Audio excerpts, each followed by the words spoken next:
இங்கே உரையாற்றிய அனைத்து கட்சி பெருமக்களும்,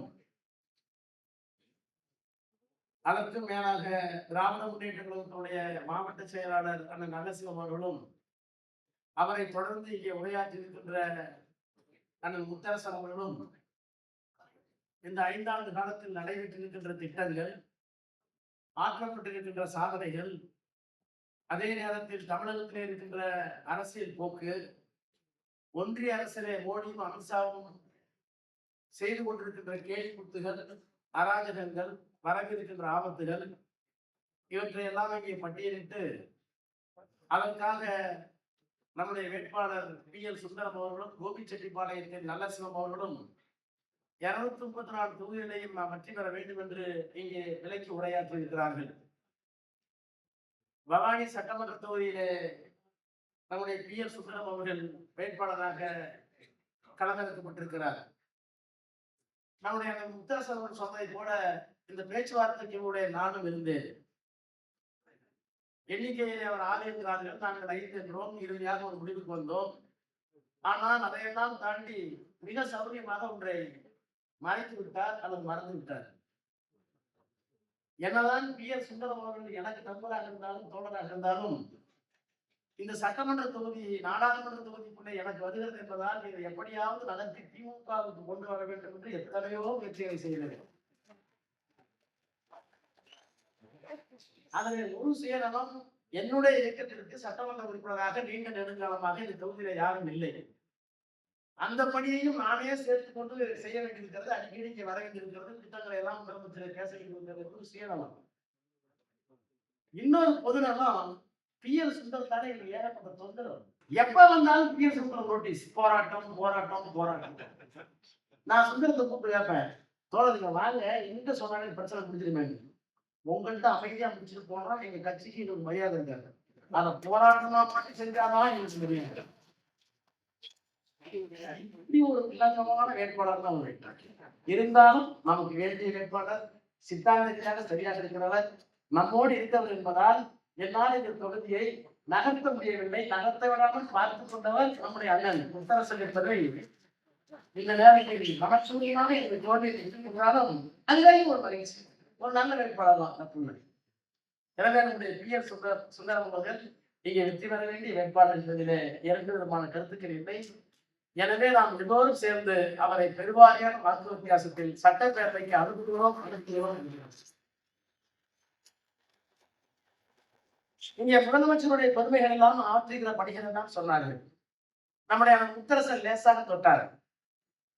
நல்லசிவம் ஈரோடு மாவட்டத்திற்கு மாவட்ட செயலாளர், அதனால தன்னை சுருக்கி கொண்டு தாளவாடிக்கு என்ன நன்மை வந்தது, கோபிக்கு என்ன நன்மை வந்ததுலாம் சொன்னார். ஆனால் முத்தரசன் அவர்கள் மாநிலத்திற்கு பொறுப்பாளர், அதனால தமிழ்நாட்டுக்கு என்ன நன்மை வந்தது, முத்துவேல் கருணாநிதி ஸ்டாலின் இந்த மகத்தான மனிதர் என்னென்ன திட்டங்கள் எல்லாம் தீட்டினார், தமிழக அரசு எல்லாம் பேசினார். நான் டெல்லியில 30 ஆண்டு காலம் இருக்கிறவன். அதனால நான் எப்படி பார்க்கிறேன் என்றால், நீங்கள் என்னதான் மீண்டும் மீண்டும் டெல்லிக்கு தமிழ்நாடு என்று சொன்னாலும் கூட இந்த தேர்தல் தெளிவாகவே தமிழ்நாட்டுக்கான தேர்தல் என்பது மிக மிக மிக சாதாரணமான தேர்தல். இது அந்த தேர்தல் மட்டும் அல்ல. நாம் செய்திருக்கிற சாதனைக்கு மீண்டும் முத்துவேல் கருணாநிதி ஸ்டாலின் என்கின்ற மகத்தான மனிதர் முதலமைச்சராக வர வேண்டும் என்றால் இத்தனை குஸ்தி குழுவோ, இத்தனை கூட்டங்களோ, செயலூர் கூட்டமோ வேண்டியதே இல்லை.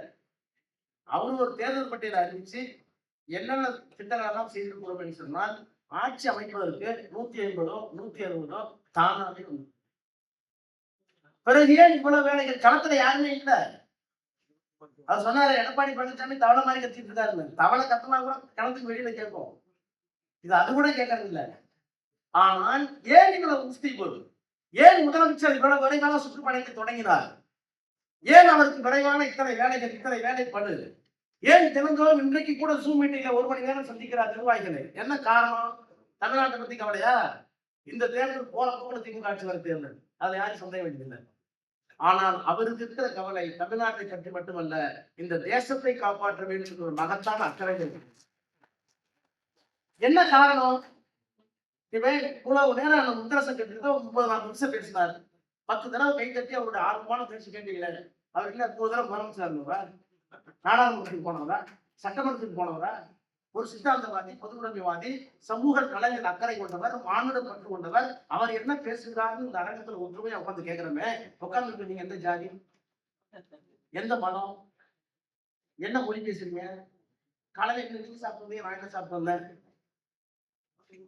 மதத்தால் பிரிஞ்சு இருக்கிறோம், சாதியால் பிரிக்கப்பட்டிருக்கிறோம், பண்பாட்டால் பிரிக்கப்பட்டிருக்கிறோம், உணவு முறையால் பிரிக்கப்பட்டிருக்கிறோம். இந்தியா முழுக்க நீங்க எடுத்து பாத்தீங்கன்னா தமிழ்நாட்டில் சாப்பிட்ற சாப்பாடு ராஜஸ்தான்ல இல்ல, ராஜஸ்தான்ல கட்டுற தர்மம் இங்க கிடையாது, நம்ம கட்டுற வேட்டி கேரளாவுக்கு கிடையாது. மதம் வேற, சாதி வேற, பண்பாடு வேற. நம்ம காலையில கல்யாணம் பண்றோம், ஏறு கொடுத்துக்கிறோம். டெல்லியில எல்லாம் வடநாட்டுல சாயங்காலம் 8 மணிக்கு தான் கல்யாணம். சாப்பிடுற சாப்பாடு வேற, கட்டிக்கிற உடை வேற, பண்பாடுகள் வேற, பழக்க வழக்கம் வேற, சாவுல கல்யாணத்துல எல்லாத்துலயும் முறைகள் வேற. இத்தனை வேற்றுமனையும் கொண்ட ஒரு தேசம் இவ்வளவு ஒற்றுமையாக இருப்பதற்கு என்ன காரணம்? வெள்ளக்காரன் வீரர்கள் தான் சத்தம் மட்டும் சுற்றுன்னு சொன்னான். இன்னும் சொல்லட்டுமா, வெள்ளக்காரன் வெளியே போகும்போது வின்ஸ்டன் சர்ச்சில் சொன்னார், 2ஆம் உலகப் போரில் இந்த பூமி பந்தை காப்பாற்றுவதற்கு பெரும் பங்கு ஆற்றிய வின்ஸ்டன் சர்ச்சில் தேர்தலில் தோத்து போயிட்டார். எதிர்கட்சி தலைவராக இருந்தார். இந்தியாவுக்கு சும்மா சொன்னது கிளமண்ட் அட்லி என்கிற இங்கிலாந்துடைய பிரதமர்.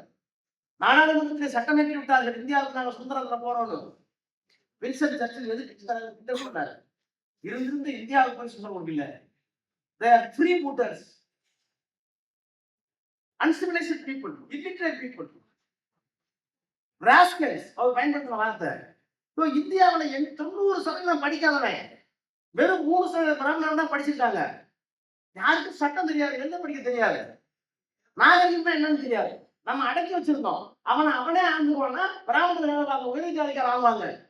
பள்ளியருக்கு, முதலியாருக்கு, நாடாருக்கு, செட்டியாருக்கு படிப்பு இல்லை.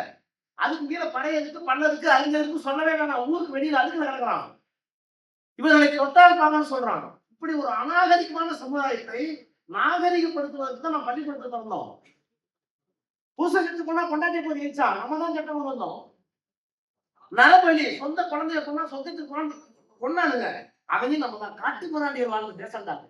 அந்த காட்டு முன்னாடிகள் தேசத்துக்கெல்லாம் சட்டம் போட்டு கொஞ்சம் கொஞ்சம் நாகரிகம், எல்லாத்துக்கும் படிப்பு, நாட்டவர்களுக்கும் படிப்பு, பள்ளிக்கூடத்தை தர எல்லோருக்கும் பள்ளிக்கூடம் என்று சொல்லி வந்தது நம்ம தான். அது இன்னும் முழுமையா பூர்த்தி அடையலையே. அதுக்கு முன்னாடி போய் சூழ முடிக்கல. இது நியாயமா? இது அயோக்கியத்தனம் இல்லையா? மனித செயலுக்கு எதிராக சொன்னாங்க. அப்ப கிளமண்ட் அட்லி சொன்னாரு, நீங்கள் சொல்வதெல்லாம் உண்மைதான். இந்தியாவுடைய பூகோள அமைப்பும் பொருளாதார அமைப்பும் சமூகத்திலையும் கல்வி அறிவும் அப்படித்தான் இருக்கிறது. ஆனால் எங்களுக்கு நம்பிக்கை இருக்கிறது, அவர்கள் அப்படித்தான் என்றாலும் இந்த நாட்டில் சட்டம் வைக்கிற பாரிசல் சட்டம் 2 பேர் இங்க இருக்கிறார்கள். ஒருவர் ஜவஹர்லால் நேரு, இன்னொருவர் அம்பேத்கர். அவர்கள் அந்த அரசியல் சட்டத்தை 2 வருஷம் உட்கார்ந்து எழுதினாங்க. இத்தனைக்கும் மக்களால் தேர்ந்தெடுக்கப்பட்டவர்கள் அல்ல. ஆனா உத்தரசிங் தெரியும், கான்ஸ்டியூஷன் அசம்பிளி அரசியல் நிர்ணய சபைக்கு போனவங்க எல்லாம் ஓட்டு போட்டு ஜெயிச்சாங்களா? யாராவது சொத்து வச்சிருந்தாங்களோ, யாராவது ஜமீன்தாரோ அவங்க தான் போயிட்டாங்க. அப்படிப்பட்ட அவையில் நேரு அவர்களும், அம்பேத்கர் அவர்களும், வல்லபாய் பட்டேல் அவர்களும், இன்னும் பிற சமூக கம்யூனிஸ்ட் தலைவர்கள்லாம் உட்கார்ந்து இத்தனை சாதிகள் இருக்கிறது, இத்தனை மதம் இருக்கிறது, இத்தனை வேறுபாடு இருக்கிறது, இத்தனை மொழிகள் இருக்கிறது, என்ன செய்ய போகிறோம்? முதல்ல ஒரு அரசாங்கத்தை கட்டமைப்பதற்கு ஒரு தேர்தல் ஆணையம், அதற்கு என்ன வரம்பு? யாராருக்கெல்லாம் ஓட்டு போட உரிமை இருக்கு? 21 வயதான 18 வயதான ஓட்டு போட உரிமை. ஒரு அரசாங்கம் வந்ததுக்கு பிறகு சட்டமன்றத்துக்கு என்ன அதிகாரம், நாடாளுமன்றத்துக்கு என்ன அதிகாரம்? நாடாளுமன்றமும் சட்டமன்றமும் தவறிவிட்டால் நீதிமன்றத்துக்கு, உயர் நீதிமன்றத்துக்கு என்ன அதிகாரம், உச்ச நீதிமன்றத்துக்கு என்ன அதிகாரம்? இங்க தமிழ் பேசாதவங்களுக்கு தெலுங்கு பேசுற மக்களுக்கு ஒரு மாநிலத்துல மொழி சிறுபான்மை மக்கள் பேரு, இஸ்லாமிய சிறுபான்மை மக்கள் அவர்களுக்கு என்ன உரிமை, கிறிஸ்தவர்கள் சிறுபான்மை மக்கள் அவர்களுக்கு என்ன உரிமை, மொழி சிறுபான்மை மக்களுக்கு என்ன உரிமை, தாழ்த்தப்பட்டவனுக்கு என்ன உரிமை, பிற்படுத்தப்பட்டவனுக்கு என்ன உரிமை? இவர்கள் இந்த உரிமைகளை எல்லாம் நிறைவேற்றுவது யார்? அந்த நிறைவேற்றுகளை சட்டமன்றம், நாடாளுமன்றம் தவறிழைத்தால் அந்த தவறுகளை தவறு என்று சொல்வதற்கு உயர்நீதிமன்றம், உச்ச நீதிமன்றம். அந்த உச்ச நீதிமன்றமும் உயர் நீதிமன்றமும் எப்படி இயங்க வேண்டும் என்பதற்கு குடியரசுத் தலைவருக்கு அதிகாரம். அந்த குடியரசுத் தலைவருக்கு என்ன அதிகாரம்? அவர் என்ன செய்ய வேண்டும்? அதற்கு இவ்வளவு எழுதி வச்சது அரசியல் சட்டம். இந்த அரசியல் சட்டத்தை தூங்காமல், துயிலாமல், துஞ்சாமல் 2 ஆண்டு காலம் நம்முடைய தலைவர்கள் அம்பேத்கரும், ஜவஹர்லால் நேரு, பிற தலைவர்கள் உட்கார்ந்து பல முறை சிந்தித்து விவாதித்து எழுதியதால் தான் இந்த அரங்கில் சாதி பார்க்காமல், மதம் பார்க்காமல், மொழி பார்க்காமல் 3 மணி நேரம் இங்கு உட்கார்ந்து இருக்கிறது. இதற்கு காரணம் அரசியல் சட்டம். ஜாதியை ஒழிச்சு நம்ம மத சண்டை தான் போகல. எல்லாத்துக்கும் உரிமை சொல்ல முடியாது. ஆனால் இந்த அரசியல் சட்டம் இருக்கிற காரணத்தினால்தான் இஸ்லாமியர்கள் பாதுகாப்பாக இருக்கிறார். இப்ப சொன்னாரு அந்த முத்தரசன் மதச்சார்பை எடுக்க போறாங்க. மதச்சார்பை மட்டும் இல்ல, நீங்க உலகத்தில் இருக்கிற பல நாட்டினுடைய அரசியல் சட்டங்கள் கடவுளின் பெயரால் தான் தொடங்குகிறது. இந்த நேம் ஆஃப் காட். இங்க இருக்கிற RSS, இங்க இருக்கிற பிராமணரும் அன்னைக்கு இருந்த ஜனசங்கமும் அரசியல் சட்டம் எழுதுகிற போது நம்முடைய அரசியல் சட்டமும் கடவுளின் பெயரால் தொடங்குவாங்க. நேரு ஒத்துக்கல, அம்பேத்கர் ஒத்துக்கல, மூத்த தலைவர் ஒத்துக்கல. இப்ப எப்படி ஆரம்பிச்சாங்க அரசியல் சட்டத்தை? கடவுளின் பெயரால இல்ல, we the people of India, இந்திய மக்களாகிய நாங்கள் இந்த அரசியல் சட்டத்தை எழுதி கொள்கிறோம், கடவுள் அல்ல. We the people of India have solemnly resolved to constitute India into a sovereign, secular, socialistic, democratic republic. இந்திய மக்களாகிய நாங்கள் எங்களுடைய இந்திய அரசியல் சட்டத்தை ஒரு மதச்சார்பற்ற நாடாக, ஒரு சமதர்மம் கொண்ட நாடாக, ஒரு இறையாண்மை மிக்க நாடாக, ஒரு சுதந்திர நாடாக ஆக்கிக் கொண்டிருக்கிறோம். இதுக்கு நாங்க தான் எஜமான். The political power of the country rests on the people. நம்ம தான் எஜமானர்கள், நம்ம தான் தேர்ந்தெடுக்கிறோம். இப்படி அரசியல் சட்டத்தை எழுதினார்கள். அந்த அரசியல் சட்டத்தை நாங்கள் இந்த முறை 400 வந்து விட்டால் தூக்கி எறிவோம் சொன்னது நானா, முத்தரசனா, LPDயா, சுந்தரமா, நல்லசிவமா, ஆன்மீக அமைச்சர் சொல்லுவாங்க. நல்ல வேலை வரல, வந்திருந்த அரசியல் சட்டம் இருக்காது. இந்த நாடு ஒரே மதம், ஒரே மொழி, ஒரே தேசம், ஒரே சாப்பாடு, ஒரே துணி, எல்லாம் ஒண்ணுதான். எல்லாரும் ஹிந்தி படிக்கணும். சொல்றானே ஹிந்தி படிக்கணும்னா உனக்கு 4000 கோடி வரல. நானே அதுதான் நம்ம உத்தரவு சொன்னாரு. 4000 கோடி இல்லடா, 10,000 கோடி கொடுத்தா நான் ஹிந்தி படிக்க மாட்டோம். என்ன பண்ண கேள்வி.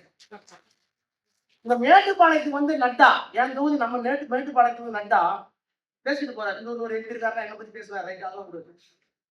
எவ்வளவோ செய்தி பார்க்கிறோம். இந்தியா இந்தியாவில் தமிழ்நாடு சேலம் வருகிறது, தனியாக இருக்கிறோம். அவர்கள் தனியாக பிரிக்கிறார்கள், நாங்கள் பிரிச்சோம். நாங்க உன்னோட தான் இருக்கணும். எங்கள் மொழியை மதி, எங்கள் நிலத்தை மதி, எங்களுடைய உரிமைகளை மதி. கஜா புயலுக்கு 4000 கோடி கேட்டா 300 கோடி தர்ற. ஆனா குஜராத்ல 6000 கோடி கேட்டா 4500 கோடி கொடுக்குற. இது என்ன ஓரவஞ்சனை? நாங்க கட்டுற GST கிடைக்குதா? அதிகமா GST நான் கொடுக்குறேன், எனக்கு கம்மியா வருது. ஆனா பீகார் கம்மியா கட்டுது, அவங்களுக்கு கூட கொடுக்குறேன். என்ன காரணம்? அப்ப ஏன் சோத்தை எடுத்து, ஏன் மதுவாய் எடுத்து இன்னொருவனை பிழைக்க வைப்பதாக இருந்தால் கஷ்டப்பட மலைக்கணும் பரவாயில்ல, அங்க புயல் நீங்க பரவாயில்ல, இயற்கை பெயரோட நம்ம தரணும். யாருக்கும் குறைந்தவர்கள் அல்ல, ஒருமைப்பாடு சொல்லி தர வேண்டிய அவசியம் இல்ல. பாகிஸ்தான் சண்டை நடந்த போது 6 கோடி ரூபாயை யாரும் தரல, அள்ளி தந்த இயக்கம் திராவிட. கார்கில் வந்த போது எவனும் தரல. இந்தியாவில 100 கோடி ரூபாயை கொடுத்தவர் கலைஞர், திராவிட முன்னேற்ற இந்த அரசாங்கம். ஆனா எங்களுக்கு இந்தியா ஒருமைப்பாடுன்னு அவங்க பேசுறாங்க. எனவேதான் சொல்கிறேன் தோழர்களே, இந்த தேர்தல் புத்தகங்களுக்கான தேர்தல் மட்டுமல்ல, இந்த தேர்தல் பவானி சாகருக்கான தேர்தல் மட்டுமல்ல, இந்த தேர்தல் கோபி செட்டியாருக்கு அல்ல, இந்த தேர்தல் தமிழ்நாட்டுக்கு மட்டுமல்ல, இந்த தேர்தல் இந்தியாவுக்கான தேர்தல். இந்த தேர்தல் அரசியல் சட்டத்தை காப்பாற்றுகிறது. உங்கள் மீது 2,80,000 ஓட்டு நினைக்காதீங்க. உங்கள் தோல் மீது இந்த பவானி சாகர் தொகுதியில் 2,80,000 ஓட்டு தான் இருக்கு உங்க மேல, உங்க ஷோல்டர்ல அப்படின்னு நினைக்காதீங்க. அதற்கு பதிலாக உங்கள் மீது இந்தியாவினுடைய 140 கோடி மக்களின் அமைதியும் அவருடைய வாழ்க்கை வளமும் உங்கள் தோளில் சுமத்தப்பட்டிருக்கிறது. எனவே அந்த உணர்வோடு பணியாற்றத்தான் இந்த தேர்தல் டெல்லி வெர்சஸ் தமிழ்நாடு என்று நம்முடைய மாண்பு முதலமைச்சர் முத்துவேல் கருணாநிதி ஸ்டாலின் அவர்கள் பொலிட்டிக்கல் தீர்க்கம் சொல்றாங்க, அரசியல் தீர்க்கத்தோடு சொல்லி இருக்கிறாங்க. இன்னொன்னு சொல்லி முடிக்கிறேன். இந்த முதலமைச்சர் இவ்வளவு சுமூகமாக இருப்பாரு நாங்களே நினைச்சு பார்த்தோம். தந்தை பெரியார் தத்துவத்தை தந்தவர் இந்த மண்ணிற்கு. அவர் என்ன இந்த அரசியலுக்கு வர முடியாது, வரவான்னு போறான். ஆனால் அந்த பெரியார் இந்த மண்ணில் புத்திர சக்தியோடு தமிழர்கள் மானமும் அறிவும் பெற வேண்டும் என்பதற்காக ஊரெல்லாம் சுற்றி வந்த போது நாடாளுமன்றத்தில் பிஜேபி இல்ல, ஜனசங்கம் இல்ல, சைபர் அவ்வளவு பெரிய தலைவர்கள் ஜனசங்கம் ஆபத்து இல்ல. அண்ணா நாடாளுமன்றத்துக்கு போய் நாங்கள் திராவிடர்கள், உங்களை தனித்தவர்கள், எங்களுக்கு தனி அடையாளம் இருக்கிறது. உங்க பண்பாடு என்ன பண்பாடு இல்ல, உங்கள் பண்பாடு வர்ணமாக பிரிப்பது, ஜாதியாக பிரிப்பது. எங்க பண்பாடு ஒன்றே கூட ஒருவனே தேவன். பண்பாட்டால் வேறுபட்டிருக்கிறோம், நாட்டால் வேறுபட்டிருக்கிறோம், மொழியால் மாறுபட்டிருக்கிறோம். உங்கள் மொழி வேறு, எங்கள் மொழி வேறு, உங்கள் பழக்க வழக்கம் வேறு, எங்கள் பண்பாடு வேறு. எங்கள் பண்பாடு சமத்துவத்தை போதிக்கிறது, மானுட நேயத்தை போதிக்கிறது. அது உங்கள் இடத்துல இல்லை. எனவே நாங்கள் தனித்தவர்கள் அப்படின்னு ஒரு நாடாளுமன்றத்தில் முறையை போது விசித்திரமாக பார்த்தார்கள். அப்போது வெறும் 2 ஜனசங்கம். கலைஞர் முதலமைச்சர் 100 தாண்டாங்க, வாஜ்பாய் சரி 100 தாண்டிட்டாங்க, இவங்களை போய் ஒப்பிட முடியாது. என்ன செய்யலாம்? கூட்டணியை வச்சோம். கூட்டணி வைத்தோம். ஆனால் என்ன சொன்னோம்? சிபிஎம் உடன்பாடு இல்ல, சிபிஐ உடன்பாடு இல்ல எங்களோட அந்த கூட்டணியில. ஆனால் கலைஞர் என்ன செய்தார் என்றால், நான் உங்களோடு கூட்டணி வைக்க ரெடி பண்ணிட்டு ஒரு குடிப்பழக தண்ணீர் பண்ணணும். காலையில 6 மணிக்கு தண்ணீர் பண்ணணும். என்னோட நீ வரதா இருந்தா சரக்கு அடிக்கிறது சொல்றாங்க. புரியறது மாதிரி பிஜேபி கூப்பிட்டு உனக்கு என்ன வேலை? நாங்கள் ஆட்சிக்கு வந்தால் அயோத்தியில் மசூதி இருந்த இடத்தில் ராமர் கோயில் கட்டுவோம். ஒண்ணு. காஷ்மீருக்கு வழங்கப்பட்டிருக்கிற சிறப்பு அந்த ஊரை போய் நம்ம நட முடியாது. பாகிஸ்தான் வரும்போது அந்த உணவோட தான் வந்தாங்க. பாகிஸ்தான் பிரிகிற போது காஷ்மீருடைய மன்னர் இந்து அரிசி, மக்கள் முஸ்லீம். அப்ப மன்னருக்கு போட போகுது, நாம இந்து இங்க போறதா முஸ்லீம் அங்க போறதாங்க. அப்ப பண்படுத்தி இஸ்லாமியர்கள் பயப்படுகிறார்கள், பாகிஸ்தான் போகத்தான் விரும்புகிறார்கள். அவர்களுக்கு சிறப்பு உரிமை போடப்படாது. உங்க மண்ணுக்கு நாங்க வரமாட்டோம். இது ஒரு அழகான மண். அதுல போய் எங்க முதலாளி நீங்க விட்டுருந்தா அதான் அம்மாடியில் அன்னைக்கு போய் ஓட்ட வைக்கணும். அந்த 370 கட்சிகள் என்று சொல்லி மேல சொன்னாதான் அந்த மாநிலம் வரும். அப்படி இருந்தால்தான் சீனாவுக்கு எதிர்த்து பாகிஸ்தானுக்கு வந்து எல்லையை நமக்கு பாதுகாப்பு என்பதற்காக 370. அந்த 370 தான் எடுத்துக்கிறீங்க. என்னோட கூட்டணி இருக்கிற வரை மசூதியை எடுத்துக்கிட்டு ராமர் கோயில் கட்டக்கூடாது, 370 கைவிட கூடாது. அப்புறம் இஸ்லாமியர்களுக்கும் கிறிஸ்தவர்களுக்கும் தனி சட்டம் இருக்குல்ல, அந்த தனி சட்டத்தை நீ கைவிடக்கூடாது. ஒவ்வொரு நான் வந்து அக்கா அடிசல் தான் சாப்பிடுறது 2000 வருஷமா அதுக்கு தெரியல. அக்கா அடிசல் தான் சாப்பிடுவோம், செய்து தான் சாப்பிடுறாங்க. அப்ப கறி சாப்பிடுறாங்கல்ல, அந்த கறி இந்த கறி சாப்பிடுறது இருக்காங்கல்ல, அதே மாதிரி சட்டம் இருக்குல்ல. அப்ப அந்த தனி சட்டத்தை கைவிடுறாங்க. இந்த 3 தான் மூலாதாரம். வாஜ்பாய் எடுத்துட்டு உன்னோட நான் வரணும்னா ஒழுங்கா கையெழுத்து போடும், குறைந்தபட்சம் செயல்பட்டோம். இந்த 3ஐயும் கைவிட்ட கூடாது என்று எழுதி கொண்டு கூட்டணி வைத்தவர் தான் கலைஞர். அந்த காலத்தில் தான் தமிழ்நாட்டுக்கு ஏகப்பட்ட திட்டங்கள், டிஆர் பாலுவாக இருந்தாலும், அந்த முரசொலி மாறனாக இருந்தாலும், நான் சுகாதாரத்துறை அமைச்சராக இருந்தாலும், பலாயிரம் கிலோமீட்டர் சாலைகள் பலம். All India institute of medical science டெல்லியை விட்டு வெளிவரத்துக்கு காரணம் இந்த கலைஞரின் தம்பி ராஜா நாங்களும் வந்தாங்க. டெல்லிக்கு அப்படியே கொண்டு வந்தேன். ஆனால் முரசொலி மாறன் தோகா மாநாட்டுக்கு போனார். நமக்கு தெரியும். வளரும் நாடுகளுக்கு இருந்த மிகப்பெரிய ஆபத்தை தடுத்து நிறுத்தி வல்லாண்மை மிக்க நாடான அமெரிக்காவில் இருந்து சீன நாடுகளை காப்பாற்றுவதற்காக தோஹா ஒப்பந்தத்தில் கையெழுத்துப்பட்டவர். ஒப்பந்தத்தை விரிவாக்கியவர் மாறன். அப்போ ஒரு வெடிக்கடை வைக்கிற போது கூட நம்முடைய இனம், மொழி, உரிமைகள் பாதுகாக்கப்பட வேண்டும் என்று இருந்த இயக்கம் திராவிட முன்னேற்ற கழகம் கலைஞர். நான் என்ன சொல்ல வரேன்னா, பெரியார் இருக்கும்போது ஆபத்தே இல்லை, அண்ணா இருந்தபோது நிறுத்தி, கலைஞர் இருந்த போது ஒரு முத்தம் நிறுத்தி, அது வேற மாதிரி நிறுத்தம். இன்றைக்கு மோடியும் அமித்ஷாவும் ஜனநாயகவாதி நல்ல வாஜ்பாய் இருக்கும். இதெல்லாம் பிசாசு இருக்க மாட்டோம், அரசியல் பிசாசு அண்ணதான் சாப்பிடணும். இந்த போல தாண்டவத்தை தடுத்து நிறுத்தது எப்படி? கூட்டணி வைக்க முடியுமா? முடியாது. எழுத்து பேசி வர முடியுமா? முடியாது. எல்லாத்தையும் சாப்பிட்டே வர்றாங்க. பீகார் கடைசியா காலி, ஒவ்வொரு மனமே பிடிச்சிட்டே வர்றாங்க. தமிழ்நாட்டை திட்டிப்பதற்கு எத்தனைக்கிறார்கள். ஆனால் பெரியார், அண்ணா, கலைஞர் வடிவில் இங்கே ஒரு எல்லைச்சாமி இருக்கிறார். அந்த எல்லைச்சாமிக்கு பெயர் அதை அவங்களால கிடைக்க முடியல, எப்படியாவது உள்ள வந்து. எனவேதான் முதலமைச்சர் பொறுப்புக்காக இந்த தேர்தல் வரல. இங்கே விசைச்சந்திப்பு உள்ளே நேற்று ஒரு பேட்டி கொடுத்தேன். பேட்டியில என்ன கேட்டாங்க, நீங்க வந்து பிஜேபி உள்ள வரக்கூடாதுங்க, உள்ள வரக்கூடாது, இவ்வளவு கஷ்டப்படுறீங்க, அப்ப உள்ள வந்துட்டாங்க எடுத்துக்கலாமான்னாங்க. ஏன் பாம்பு வரக்கூடாது சோறு போயிட்டோம். அப்ப பாம்பு உள்ள கேட்டாங்க, பாம்பு வரக்கூடாது கட்டுறோம். எழுதி வைத்துக் கொள்ளுங்கள். இன்றைக்கு இந்தியாவில் நாடாளுமன்றத்துடைய வளாகத்தில் எங்களை பார்த்தால், இந்த வேட்டி சட்டையை பார்த்தால், தேசத்தை காப்பாற்றுங்கள், உங்கள் தலைவர் முத்துவேல் கருணாநிதி ஸ்டாலினால் தான் முடியும் என்று பிற மாநிலங்களுடைய நாடாளுமன்ற உறுப்பினர்கள் எழுதுகிறார்கள். எனவே இது பவானி சாகருக்கான தேர்தல் அல்ல, பிஎஸ் தேர்தல் அல்ல, ராஜா மீண்டும் நாடாளுமன்ற உறுப்பினராக வர வேண்டும் என்ற தேர்தல் அல்ல. இந்த தேர்தல் இந்தியாவை காப்பாற்றுகின்ற தேர்தல், அரசியல் சட்டத்தை காப்பாற்றுகின்ற தேர்தல்.